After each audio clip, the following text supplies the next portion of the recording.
It was world champion Mathieu van der Poel taking on the team of Lidl-Trek today, and it's Lidl-Trek, Mads Pedersen, the Dane, who came out on top. On site, here behind me is the finish line of the 2024 Gent-Wevelgem, and it's Mads Pedersen, the Dane, doubling up after his win in 2020, winning again here in 2024, and not just for himself, but for the team that worked so strong today. A hard-fought day. The rain didn't materialize today. Well, we had some dribbles and drabbles here along the way, but it was a day of high winds, a day of echelons. The peloton shredded into pieces, and we saw that on the Kemmelberg. The first of three passages, the riders' legs were tired, and that's where Mathieu van der Poel, the world champion from Alpecin-de-Koninck, the Dutchman, went out to play, ripping apart the field. But Lidl-Trek was right on him, and it wasn't just Mads Pedersen, but it was also Jonathan Milan. It was also Jasper Stuyven. Those riders formed the trio that was going to give Mathieu van der Poel a heck of a time if he wanted a shot of trying to win the 2024 Gent-Wevelgem only a few days after he won the E3 Saxo Classic. So as for Mathieu van der Poel, one against those three guys. And oh yeah, there were some other riders in the mix as well. But it was the Lidl-Trek boys who really took it to van der Poel. Unfortunately for them, Jasper Stuyven had a puncture on the plug strats right after that first passage of the Kemmelberg. And those are those gravel sectors leading through the war memorials.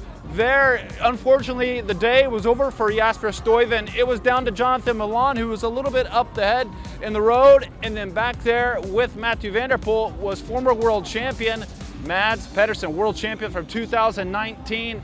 He was playing his game with Mathieu van der Poel, but also an eye on 21-year-old Laurens Plithy, the Kiwi from New Zealand, riding so strong there from Groupama FDJ, clearly outgunned, outclassed by those two, but he was keeping note.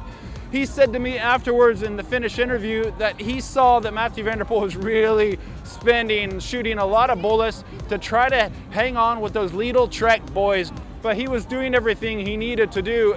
As Mathieu van der Poel in the press mix zone afterwards said, well, he had no choice at that point. He just had to follow those attacks and hope to keep things at a manageable level for him to do something in the final. There were two more times up the Kemmelberg and things really started to fall apart. It was on at that last time, 34 kilometers to go. Our Kiwi friend was lights out, gone. The day was over for him, but we still had 34 kilometers to go for Mads Pedersen and Mathieu van der Poel. We had seen the likes of Jonathan Milan play his card with early attacks, trying to force Mathieu van der Poel to chase. Well, his day was over, so Pedersen and van der Poel, those were the two guys coming into the finish. Back behind, we saw a lot of work being done. Bora Hansgrohe, we saw Soudal Quickstep really trying to do something.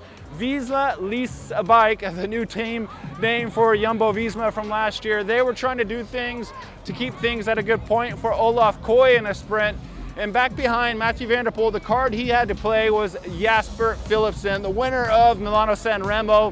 And, well, the guy that was going to be leading up the sprint team for Alpecin-de-Koninck if Mathieu van der Poel couldn't pull it off. Mathieu van der Poel was forcing Mads Pedersen to do a little bit more of the work, and they were going into this finish, this final together, and it was going to be a sprint, and we just didn't know who had the stronger legs. But if we were looking back at the climbs at the Kemmelberg, it appeared towards the end that Mads Pedersen had more strength, and what a year he's been on.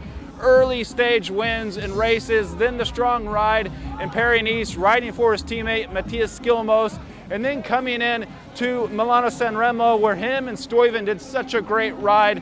And then, of course, here, the big showing by Lidl-Trek. Don't forget about that crash of his teammate, Alex Kirsch. Oh, that looked bad. He slid out a little bit, then we seen the front wheel locked up, endoed, face planted on the descent there, but the action was up ahead. Those two guys were coming up here to the finish in Wevelgem, where it's a party atmosphere. We saw Mads Pedersen doing the majority of the work, coming in under the red kite, the red banner marking the final kilometer. Mathieu van der Poel had been taking turns with him at that point. He set at the back.